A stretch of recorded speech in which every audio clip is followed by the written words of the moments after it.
Okay, this is 2.3a of algebra. We're going to combine like terms. Terms are exclusive. They only like to hang out with people that look like them. So if you notice up here, this guy has an M and this guy has an M. So they're going to join together. This poor guy that doesn't have an M, he does not get to join in. He is going to be left out.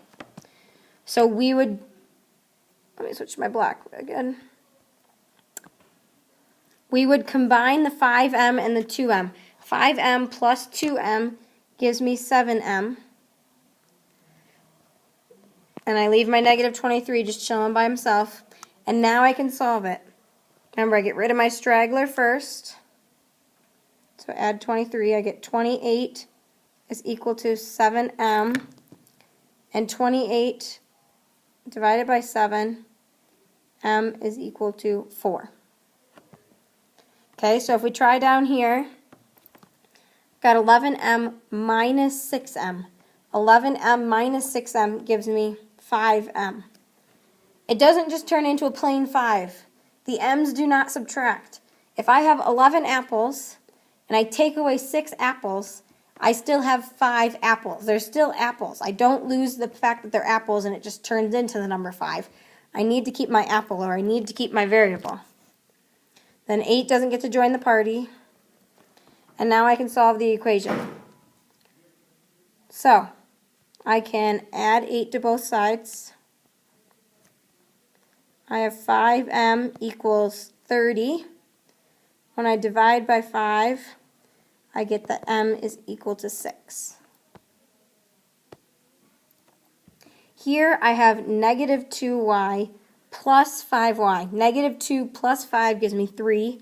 So this is 3y plus 5 equals 14. I will subtract 5 from both sides. I get 3y equals 9. Then I divide by 3, and I get y equals 3. Again, I can plug those in and check my answers. Okay, we're just going to skip down to the got it problem. So, Noah and Kate are shopping at a music store. Noah buys 2 packs of strings. Kate also buys 2 packs and a music book. We are told that that music book costs $16. And we know that their total is $72. How much is 1 pack of strings? Okay, we don't know how much the strings cost. So that needs to be our variable.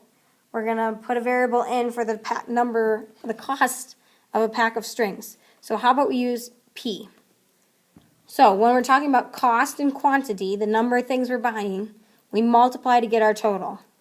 So 2 times P is going to be how much Noah's stuff costs.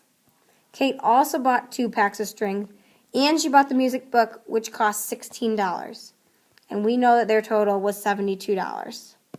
I can add my P's together, so I get 4P plus 16 equals 72.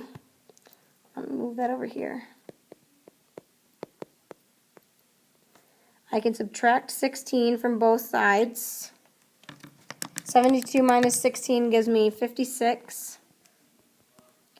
4P is equal to 56, and if I divide by 4, I get that P is equal to 14. So each pack of strings costs $14.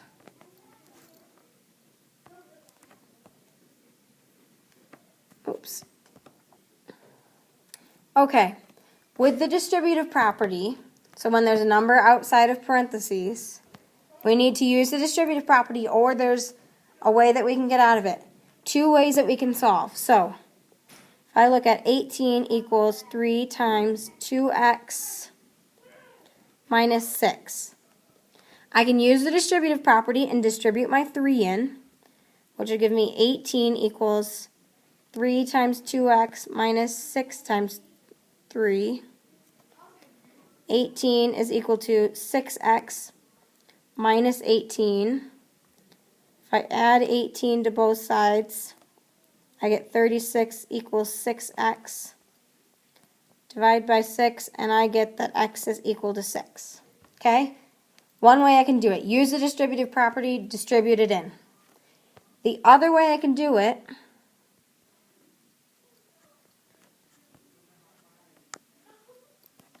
is I can start by dividing both sides by 3. Which give me 6 equals 2x minus 6, because these 3's would cancel off. Then I can add 6 to both sides, which would give me 12 equals 2x. Divide by 2, I get x equals 6. Get the same answer both ways. You need to choose which one is better for you and which one's going to be easiest for you to do. And there's your homework.